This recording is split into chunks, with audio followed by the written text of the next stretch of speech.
কয়জন নারী সব থেকে সুন্দরী ছিল? আরো জোরে বলেন। একজন আমাদের আদিমা সাইয়েদনা আদম আলাইহিস সালাতু ওয়াস সালামের স্ত্রী মা হাওয়া আলাইহিস সালাতু ওয়াস সালাম।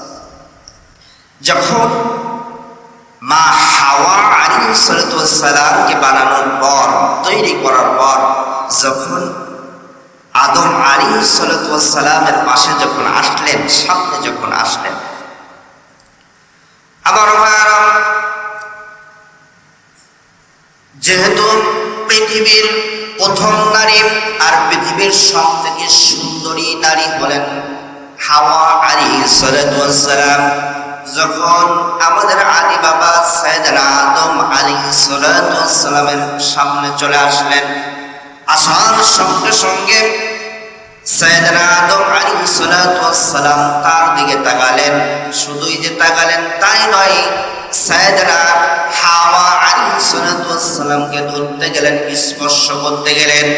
আমার ভাইরা, আল্লাহ তাআলা বললেন, না না আদম, ধরা যাবে না, ছোঁয়া যাবে না, তাকানো যাবে না।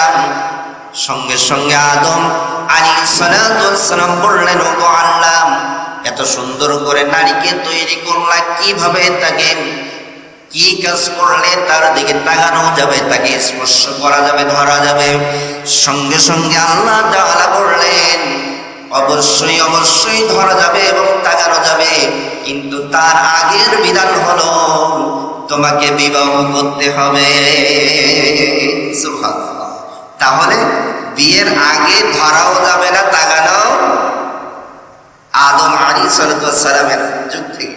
আমার ভাইরা, সাইয়েদনা আদম আলাইহিস সালাতু ওয়াস সালাম বললেন, আল্লাহ, আমি তাকাতেও চাই, ধরতেও চাই, বিধান তো করে দিয়েছে বিবাহ করতে হবে, আমি আর দেরি করতে চাই না, বিবাহ করতে চাই।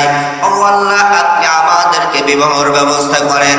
সঙ্গে সঙ্গে আমার ভাইরা, আল্লাহ তাআলা বললেন, বিবাহ যে করবা তাহলে কাবিন দিতে হবে। কি দিতে হবে? দেন মোহর দিতে হবে। সঙ্গে সঙ্গে সাইয়েদনা আদম আলাইহিস সালাতু ওয়াস সালাম বললেন, টাকা নাই, পয়সা নাই, অর্থ নাই, আমি কি দেব, কিভাবে দেন মোহর আমি আদায় করব? সঙ্গে সঙ্গে আল্লাহ সুবহানাহু ওয়া তাআলা বললেন, যেহেতু তোমার কাছে অর্থ, টাকা, পয়সা কোনো কিছুই নাই, তাহলে আমার শেষ নবী মুহাম্মদুর রাসূলুল্লাহ, সবাই জোরে সোরে জবান ছেড়ে বলে সাল্লাল্লাহু আলাইহি ওয়াসাল্লামের উপর 10 বার দরুদ পাঠ করো, এতেই তোমার দেনমোহর আদায় হয়ে যাবে। সুবহানাল্লাহ। তাহলে প্রথম নবীজির বিয়ে হয়েছিল, সাইয়েদনা আদম আলাইহিস সালাতু ওয়াস সালামের বিবাহ যখন হয়েছিল, যখন তার কাছে কোনো অর্থ সম্পদ ছিল না, আল্লাহ তাআলা বললেন, কোন নবীর? আরো জোরে বলেন। আমাদের নবীর। আমাদের নবী, যেহেতু আমরা শেষ নবীর উম্মত, এটাই হলো আমরা সৌভাগ্যবান। বুঝলেন? সুবহানাল্লাহ। আমার ভাইয়েরা বললেন, শেষ নবীর উপর দরুদ পড়ো 10 বার, এটাই হলো তোমার জন্য দেনমোহর হিসাবে ধার্য হয়ে যাবে। তাহলে বিয়েটা সহজ না কঠিন? আরো জোরে বলেন, আরো জোরে। সহজ না